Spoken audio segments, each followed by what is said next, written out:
Hello students, my name is Devojit Shah and welcome to my YouTube channel Laws of Physics। तो ये video है electrostatic potential and capacitance का video number 26 और आज के video में हम डिस्कस करेंगे एक बहुत ही जेईई मेंस का एक इंपॉर्टेंट डिस्कशन जो है अगर पैरेलल प्लेट कैपेसिटर में यूनिफॉर्म इलेक्ट्रिक फील्ड की जगह अगर नॉन यूनिफॉर्म इलेक्ट्रिक फील्ड होता है तो हम लोग कैसे वो पैरेलल प्लेट कैपेसिटर का कैपेसिटेंस निकालेंगे।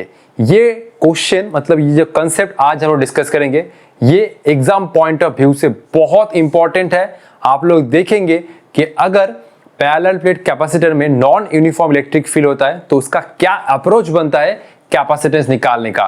तो आई होप आप लोग मुझे सपोर्ट करेंगे। तो बिना टाइम वेस्ट किए आज का जर्नी स्टार्ट। तो ये हुआ आज का हमारा प्रॉब्लम। तो क्वेश्चन देखो, figure shows two conductors A and B of a capacitor which is charged। तो ये हुआ एक कंडक्टर A और ये हुआ दूसरा कंडक्टर B। ये सिर्फ मैंने शेडिंग किया है, इसका कोई मतलब नहीं है।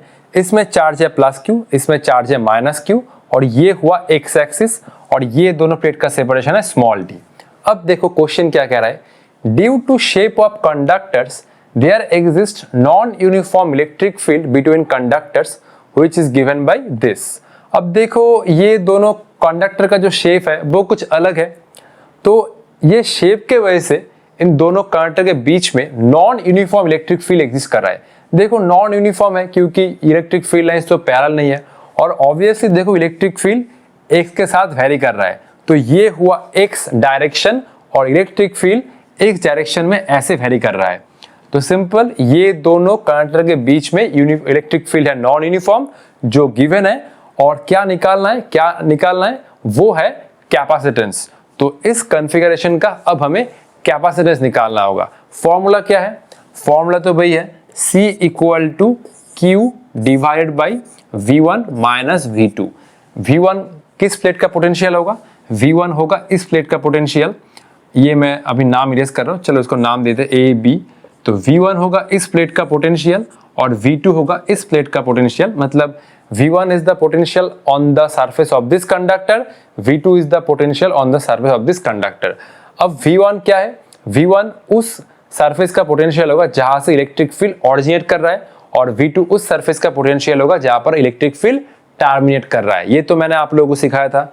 V1 ये कंडक्टर का होगा पोटेंशियल क्योंकि इस सरफेस से इलेक्ट्रिक फील्ड ऑरिजिनेट कर रहा है और V2 होगा इस सरफेस का पोटेंशियल क्योंकि यहाँ पर इलेक्ट्रिक फील्ड आके टर्मिनेट कर रहा है। तो V1 माइनस V2।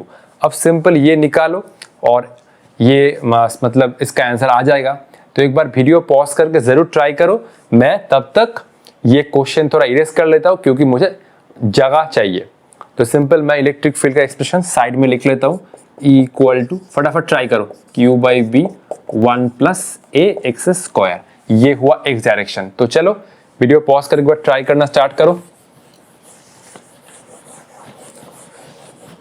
तो 1 2 3 क्या है आंसर? आंसर तो मुझे भी याद नहीं है क्योंकि मैंने याद करके नहीं आया आंसर। तो अभी तो इसका आंसर निकालना होगा। कौन सा अप्रोच यूज करोगे? E equal to minus DV by DR। तो इस फॉर्मूला को मैं साइड में रखता हूं। तो सिंपल यही वाला फॉर्मूला अप्लाई करना होगा। C इक्वल टू ये हुआ Q divide by V1 minus V2। तो आओ इसको सॉल्व करते हैं। इलेक्ट्रिक फील्ड ये था नॉन यूनिफॉर्म। देखो इलेक्ट्रिक फील्ड एक डायरेक्शन में वेरी कर रहा है तो इसका कोऑर्डिनेट मैं ले सकता हूं। ये हुआ x इक्वल टू 0, ये हुआ x इक्वल टू 0 और ये हुआ x इक्वल टू d क्योंकि ये हुआ x एक्सिस में। तो ये इस प्लेट का कोऑर्डिनेट है x इक्वल टू 0 और d डिस्टेंस जा रहा है तो इस प्लेट का कोऑर्डिनेट है x equal to d। Simple x equal to 0 x equal to d simple. तो आओ इसको सॉल्व करते हैं। E इक्वल टू अरे ये E का 3 डंडा हो गया। हाँ 3 डंडा होता है। E equal to minus DV by DR। ये हुआ माइनस। अब मुझे क्या निकालना है? दोनों प्लेट के बीच में पोटेंशियल V1 माइनस V2। तो ये मैं पहले ये मल्टीप्लाई करो। ये हुआ DV इक्वल टू ये हुआ माइनस E इंटू DR। अच्छा ये तो हुआ वेक्टर फॉर्म में होता है, चलो इसको वेक्टर फॉर्म में लिखते हैं बेटर। ठीक है, E इक्वल टू ये होता है minus DV by D R vector. तो ये हुआ डी वी, क्रॉस मल्टीप्लाई करो, ये हुआ minus E dot D R, ये हुआ इंटीग्रेशन साइन। अब देखो नेक्स्ट लाइन में मैं लिमिट पुट करूंगा, तो ये हुआ इलेक्ट्रिक फील्ड एक डायरेक्शन में है तो सिंपल डी आर क्या आ जाएगा, डी एक्स आ जाएगा। इलेक्ट्रिक फील्ड तो एक डायरेक्शन में है तो डी आर क्या आ जाएगा, सिंपल डी एक्स हुआ। तो इलेक्ट्रिक फील्ड हुआ Q बाई बी, ये हुआ 1 प्लस ए एक्स स्क्वायर और ये हुआ डी एक्स। अब ये पोटेंशियल और ये x का लिमिट क्या होगा, ध्यान से सुनो। x equal to 0, x equal to 0 पर है ये कंडक्टर और ये कंडक्टर के सरफेस पर पोटेंशियल है V1, तो ये हुआ V1 potential. x equal to 0 से हम लोग जा रहे हैं राइट साइड में, तो ये प्लेट का कोऑर्डिनेट हुआ x इक्वल टू d, ये हुआ x इक्वल टू d और इस प्लेट के सरफेस के ऊपर पोटेंशियल हुआ V2। तो सिंपल बात खत्म। x इक्वल टू 0, ये प्लेट का कोऑर्डिनेट, इस प्लेट के सरफेस पर पोटेंशियल है V1 और x इक्वल टू d हुआ इस प्लेट का कोऑर्डिनेट जिसके सरफेस पर पोटेंशियल है V2। V1 V2 क्या है, V1 है उस पॉइंट का पोटेंशियल जहां पर इलेक्ट्रिक फील्ड ऑरिजिनेट होता है और V2 है उस पॉइंट का पोटेंशियल जहां पर इलेक्ट्रिक फील्ड आकर टर्मिनेट होता है। ठीक है, चलो तो सिंपल अब इंटीग्रेशन करो। ये तो हुआ सिंपल V, ये हुआ लोअर लिमिट V1, ये हुआ upper limit V2।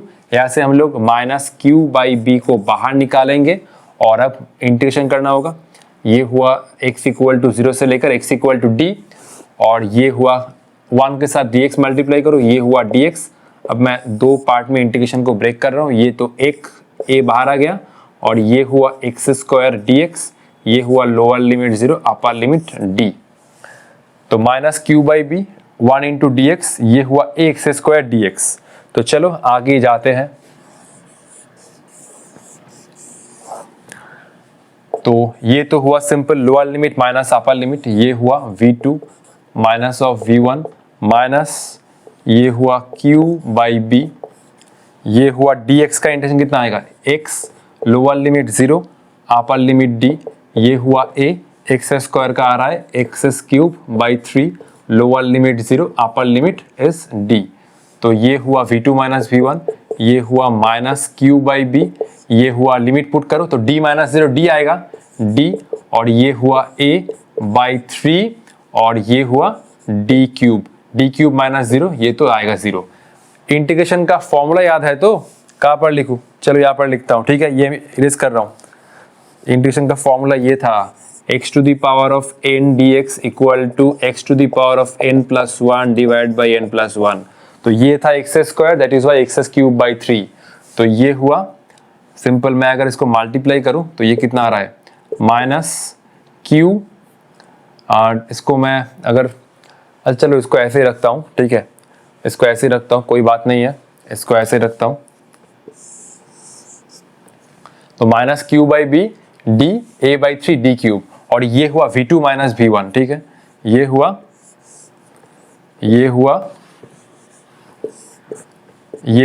V2 minus V1। हमें क्या चाहिए V1 माइनस V2, तो सिंपल दोनों साइड से माइनस को मल्टीप्लाई करो। तो ये हुआ V1 माइनस V2, ये हुआ Q बाई B, ये हुआ D plus A D cube by ये हुआ 3। दोनों साइड से माइनस को मल्टीप्लाई करो, दोनों साइड से माइनस को मल्टीप्लाई करो। तो V1 माइनस V2, यहाँ से माइनस साइन हटा, Q बाई B, अंदर का साइन चेंज नहीं होगा तो D plus A D cube by 3। Simple वो इक्वेशन में पुट कर दो, आ जाएगा आंसर। तो इसको पहले फटाफट से कॉपी कर लो, मैं इसको अभी इरेज करता हूँ। ठीक है, 1 2 3 4 5। अब मुझे डायग्राम का कोई जरूरत नहीं है, मैं अब डायग्राम को इरेज कर दूंगा। ठीक है, चलो ये डायग्राम को इरेज करते हैं। अभी हमारा ये डायग्राम का काम खत्म। अभी हम लोग सिंपल निकालेंगे। तो ये हुआ C ना, ये हुआ C equal to Q, V1 minus V2 कितना आया, ये हुआ Q बाई B, ये हुआ Q बाई B, ये हुआ D plus A D cube by 3। ठीक है, तो V1 minus V2 equal to Q by B into D plus A D cube by 3। Q से Q गया, ये हुआ C इक्वल टू, अच्छा नेक्स्ट मैं ए B को ऊपर भेज रहा हूँ, ये हुआ B को मैं ऊपर भेज रहा हूँ तो ये हुआ B और नीचे आ रहा है D plus A D cube by 3। तो एक एलसीएम कर लो, ये हुआ b, ये हुआ 3d प्लस ad³ बाई 3, ये हुआ 3b, ये हुआ 3d, तो ये हुआ 3b डिवाइड बाई ये हुआ 3d plus a into d³। तो ये हुआ फाइनल आंसर। q से q गया, b ऊपर चला गया, एलसीएम ले रहा हूं, तो ये हुआ d प्लस ad³ बाई 3, ठीक है। तो ये हुआ 3d plus ad³ divide by 3, 3 ऊपर चला गया, 3b divide by 3d plus ad³। तो ये हुआ इस प्रॉब्लम का फाइनल अप्रोच। ये अप्रोच हमें यूज करना है, तभी हम लोग इस क्वेश्चन का आंसर निकाल पाएंगे। तो ठीक है, आज के लिए इतना ही। आज के वीडियो में हमें यही क्वेश्चन डिस्कस करना है। नेक्स्ट वीडियो में हम लोग डिस्कस करने जा रहे हैं स्फेरिकल एंड सिलिंड्रिकल कैपेसिटर। तब तक पढ़ाई करते रहो। All the best.